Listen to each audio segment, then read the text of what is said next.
మహారాజా, భక్తుడి పట్ల దైవానికే గాని దైవం పట్ల మహారాజా భక్తుడికి ఏ బాధ్యత లేదా? ఉంటుంది. భక్తుడికి కూడా దైవం పట్ల గురుతరమైన బాధ్యత ఉంటుంది. అయితే ఒక విషయం చెప్పండి మహారాజా, ఒకవేళ భక్తుడికి గాని తను పొందిన వరం కారణంగా ఎక్కడో ఏదో అనర్థం జరుగుతుందని ముందే తెలిసినప్పటికీ ఆ అనర్థం జరగకుండా పరిస్థితిని చక్కదిద్దాల్సిన అవసరం ఆ భక్తుడికి లేదంటారా? చెప్పండి మహారాజా. మీకు కూడా త్వరలోనే అర్థమవుతుంది మహారాజా. ఒక భక్తుడిగా తమరు కూడా భగవంతుడిచ్చిన వరప్రసాదాన్ని సద్వినియోగం చేసుకోలేని వారిలోనే ఉన్నారని తెలుసుకుంటారు. ఒక రాజుగా మీ కోరిక కారణంగానే కాశీనగరంలో అతి పెద్ద సమస్య సృష్టించబడింది. దిద్దాలి, ఆ భక్తుడి పరిస్థితిని చక్కదిద్దాలి. అది భగవంతుడి కర్తవ్యం. కానీ మాత, భగవంతుడిపై అపారమైన నమ్మకం ఉన్న మహర్షుల నుంచి, అలాగే దేశాన్ని పాలించే రాజులు దాకా కూడా ఈ సత్యాన్ని గ్రహించడంలో పొరపాటు చేస్తుంటారు. అటువంటిది తారకాసురుడు లాంటి అసురుడి నుంచి దాన్నెలా కోరుకోగలం చెప్పండి? అందువల్ల తమరి ప్రశ్నకి సమాధానం లేదు. బ్రహ్మదేవుడు దేవతల ప్రశ్నలకి సమాధానము చెప్పలేదు, వారి సమస్యలను పరిష్కరించే ఉపాయము చెప్పలేదు.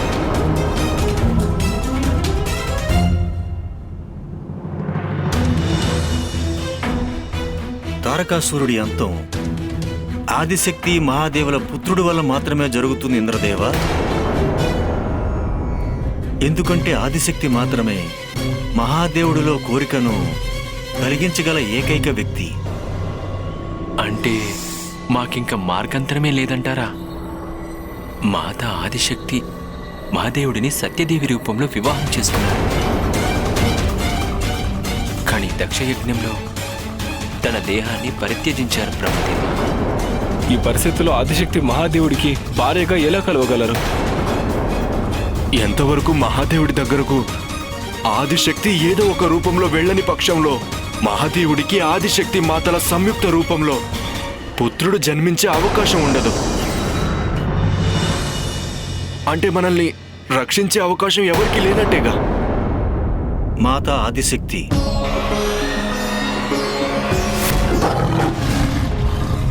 తన ఆగమనంతోనే ఈ తారకాసురుడనే ఆటంకాన్ని తొలగించే అవకాశం ఉంది. మాత ఆదిశక్తికి ప్రస్తుతం ఎలాంటి అస్తిత్వమూ లేదు. మరి మనకెలా సహాయం చేస్తారు? దేవతలారా, ఆదిశక్తి సంకల్పాన్ని గుర్తు చేసుకునేవ్వండి.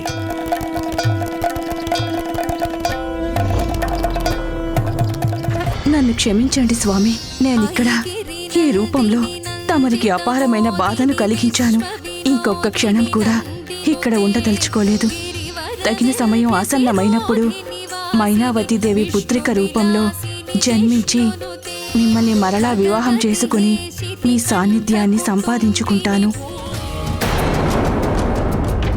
దక్షయజ్ఞంలో సతీదేవి దేహత్యాగం యోగాగ్ని పుట్టించినప్పుడు అప్పుడు తన మనసులో రానున్న కాలంలో మైనావతి కుమార్తెగా జన్మించి మహాదేవుడికి భార్యగా కావాలనే వారి సంకల్పం ప్రకటితమైంది.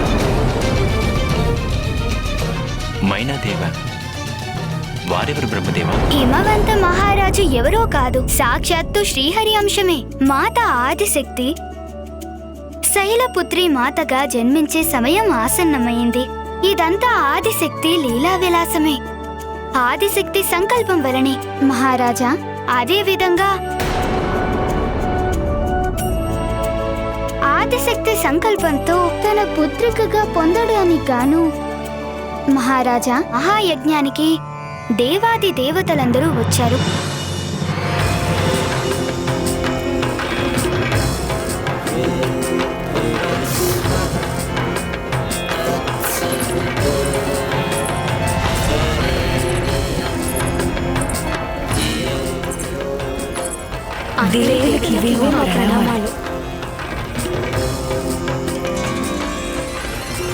దేవి మైనా, దేవి ధన్య, దేవి కళావతి, మీ ముగ్గురి రాకతో నేను ఎంతగానో సంతోషిస్తున్నాను.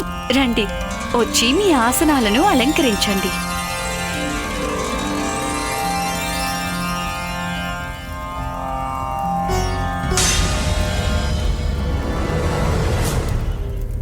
నారాయణుడి మహాయజ్ఞానికి దేవాది దేవతలందరూ వచ్చారు. అక్కడికి బాల ఋషి కుమారులైన సనకాదులు అంటే సనక సనందన సనాతన సౌనకాదులు అక్కడికి వేంచేశారు. వారు రాగానే వారిపై గౌరవంతో అందరూ లేచి నిలబడ్డారు. కానీ స్వధాదేవి పుత్రికలు మైనావతి, ధన్యావతి కూర్చుని మాటల్లో ఉండిపోయారు. ఆ ముగ్గురు అవమానకరంగా ప్రవర్తించడంతో ఋషిపాలురు వారిని దండించక తప్పని పరిస్థితి ఏర్పడింది. ఎందుకంటే మహర్షులని అవమానించడం మహాపరాధం.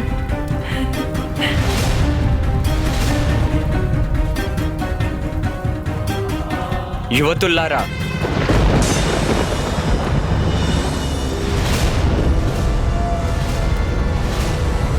మీ ముగ్గురు అవమానకరంగా ప్రవర్తించారు. మనుషుల్లాగా మీ అహంకారాన్ని ప్రదర్శింపజేశారు. కనుక మీ ముగ్గురు భూలోకంలో మనుషుల రూపంలో జన్మించక తప్పదు.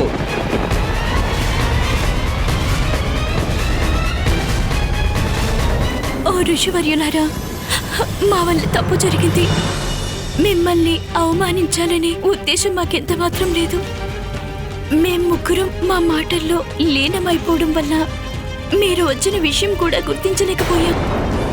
అవును మహర్షులారా, దయచేసి మమ్మల్ని క్షమించండి.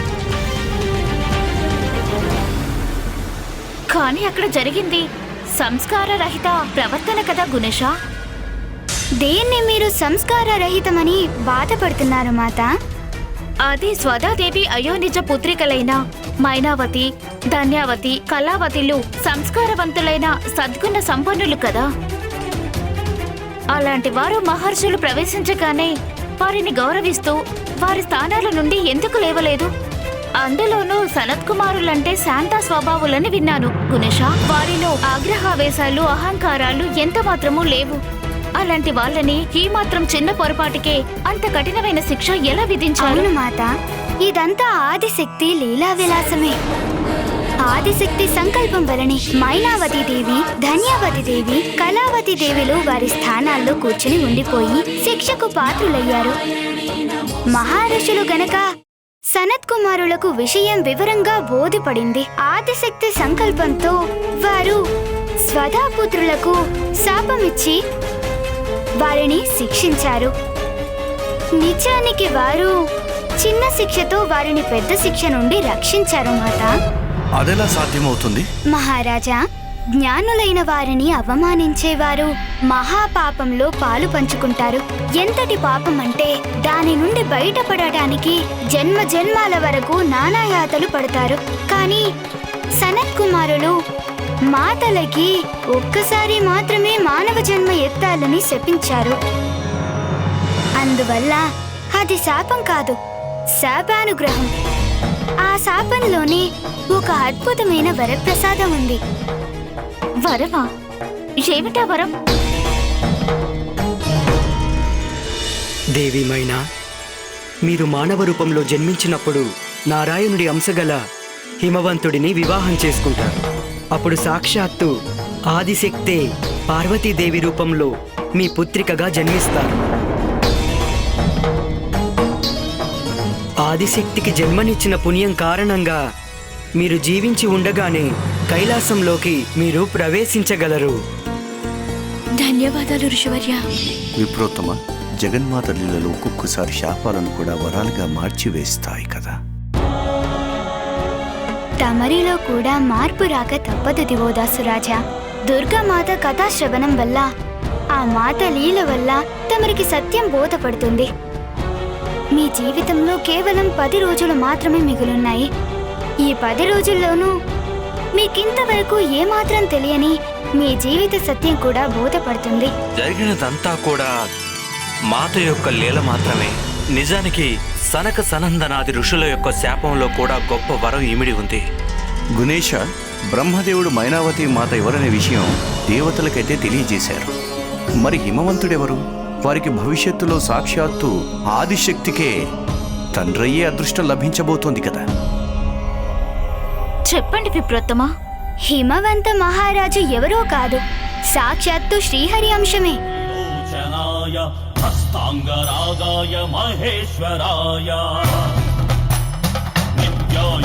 అయినా ఏ అన్నగారైనా సోదరికి ఎంతకాలమని దూరంగా ఉండగలరు?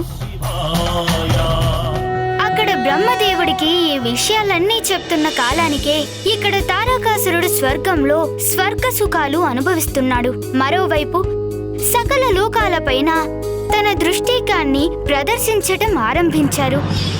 వెళ్ళండి, సకల లోకాలను అల్లకల్లోలం చెయ్యండి, నా పేరుని జపించడం నేర్పండి. వారి తారక మంత్రం ఓం తారకాసురాయ నమః. దశ దిశలా నా తారక మంత్రమే ప్రతిధ్వనించేలా చెయ్యాలి. ఎవరైనా నా నామజపం చేయకపోతే వారిని అంతం చెయ్యండి. అటువంటి సందర్భంలో మాత ఆదిశక్తి శైలపుత్రి మాతగా జన్మించే సమయం ఆసన్నమైంది. సమయం ఆసన్నమైనది. మీరందరూ తక్షణమే మాత ఆదిశక్తికి ఆవాహన పలకండి. వారిని మళ్లీ భూమిపై అవతరించమని మీరందరూ ప్రార్థనలు చేయండి.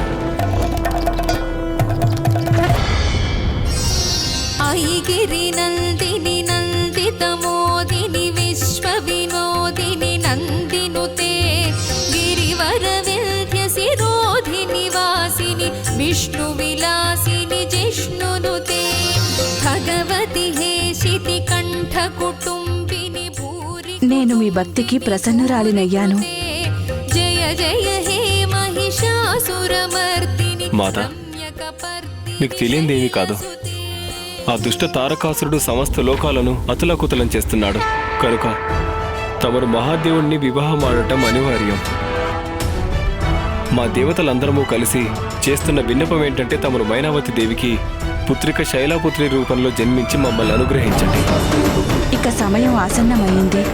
మీరంతా వెళ్ళి నారాయణుడి అంశ హిమవంత మహారాజుకి మైనావతి మాతకి వివాహం జరిపించండి. నేను మళ్ళీ అవతారం దాలుస్తాను.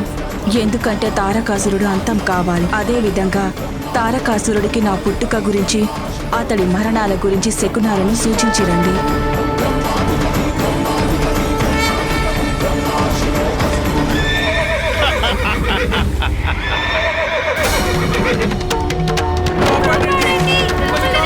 వీళ్ళందరికీ నేనున్నానని తెలియాలి.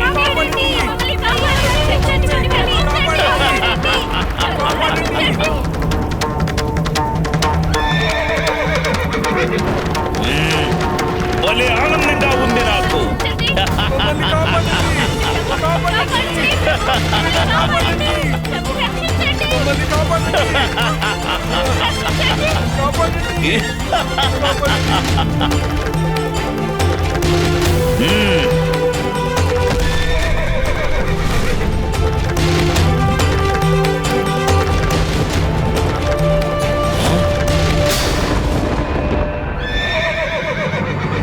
ఎవరు నువ్వు?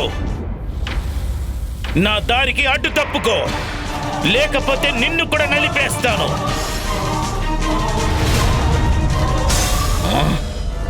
ఇంత కండ కావరమా? నా ఆదేశాలనే ధిక్కరించేవాడివా? నిన్ను నా రథం చక్రాల కింద తొక్కి పారేస్తాను. అప్పుడే నీకు నా శక్తి ఏమిటో అర్థమవుతుంది. పద.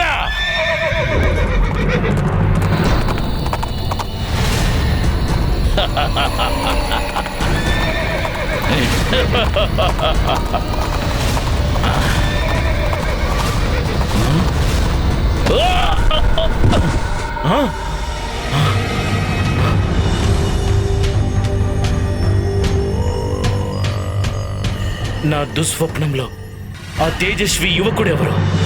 ఆ తారకాసురుడికి మాత గురించి గాని తన పుత్రుడి గురించి గాని ఏమాత్రం తెలియదు. ఆ దుస్వప్నాల ద్వారా అపస్వప్నాలు ఎందుకు కనిపిస్తున్నాయి? అయినా ఆ స్వప్నంలోని యువకుడు ఎవరు? మాత అందరికీ సూచిస్తున్నది ఒక్కటే, తారకాసురుడికి చావు దగ్గర పడిందని. అందుకే అమ్మ పరోక్ష రూపంలో తనని తారకాసురుడికి పరిచయం చేసుకోవడం ఆరంభించారు. ఎందుకంటే త్వరలోనే తెలిసింది అతడే ఆ దుష్టుడికి మృత్యువు అని.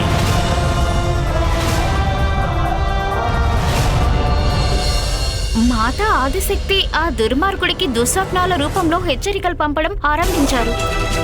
తన పీడకలలంటే భయపడటం మొదలైంది మాత.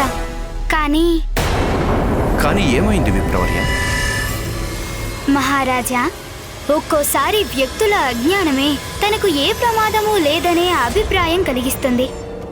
పక్షులన్నిటికంటే పెద్దదైన ఉష్ట్ర పక్షి ఏదైనా ప్రమాదం ముంచుకొచ్చినప్పుడు తన తలని ఇసుకలో దూర్చేసుకొని ఏ ప్రమాదమూ లేదని ఆత్మవంచన చేసుకుంటుంది. అంటే అది వాస్తవాన్ని అంగీకరించటం లేదని అర్థం. తను భద్రంగా ఉన్నానని భ్రమలో పడుతుంది. అదే విధంగా తారకాసురుడు కూడా భ్రమలో జీవిస్తూ తను సత్యాన్ని తెలుసుకోలేకపోయాడు.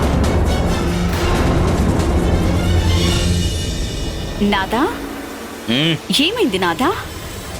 మీకేమైనా పీడకల వచ్చిందా? పీడకల? పీడకలలు నా పేరు వింటే పారిపోతాయి. నేను తారకాసురుడిని తెలుసా? నేనే సకల లోకాలకి పెద్ద పీడకలని. మరి స్వామి నిద్ర ఎందుకు భంగమైంది? అంత ఆవేశంగా ఎందుకున్నారు? ఈ రాజభవనంలో ఇంకా దేవతల ప్రభావం పోయినట్లు లేదు. బహుశా వాళ్ళేదో మాయ చేసిపోయినట్లున్నారు. అందుకే ఇక్కడ నాకు సరిగ్గా నిద్ర పట్టడం లేదు. అయినా ఇతరుల భవనంలో నివసించడం తారకాసురుడి గౌరవానికే భంగకరం. అందుకే నేను ఈ స్వర్గంలోనే ఒక కొత్త రాజభవనాన్ని నిర్మించుకుంటాను. ఇక్కడుండే దేవతల జ్ఞాపకాలన్నిటినీ తుడిచిపెడతాను.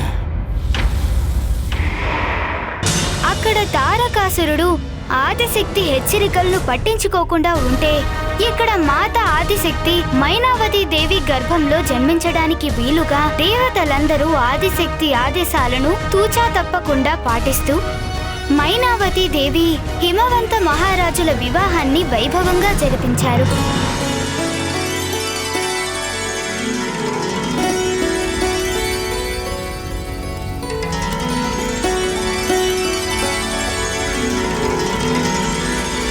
హిమవంత మహారాజు మైనావతి దేవీల సంసారం సజావంగా సాగింది. అక్కడ తారకాసురుడు స్వర్గంలో దేవతల గుర్తులన్నీ తుడిచిపెట్టడానికి ప్రయత్నిస్తున్నాడు.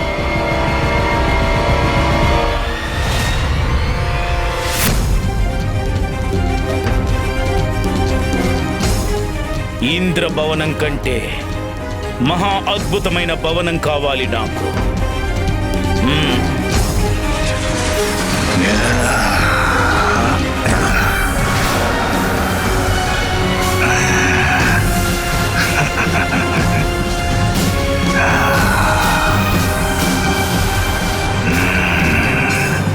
దేవతల యొక్క భవనాలు నాకు అవసరం లేదు.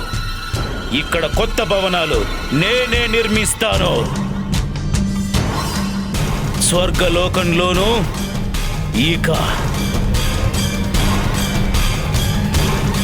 అన్ని లోకంలో కంటే గొప్పది. నిర్మించుకుందాం, తప్పకుండా నిర్మించుకుందాం. అసురేంద్రుడు తారకాసురుడికి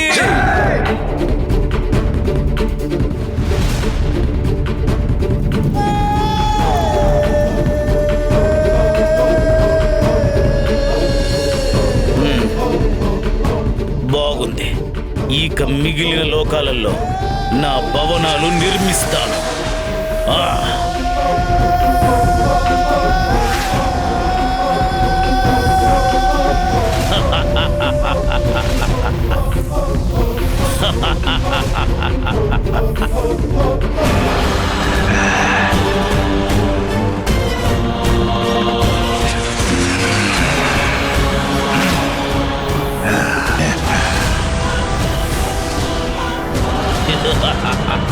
తారకా తారకాసురుడికి తారకాసురుడికి మన శక్తుల్ని కుయుక్తుల్ని ప్రయోగించడం ద్వారా 3 లోకాలను మన సొంతం చేసుకున్నాము.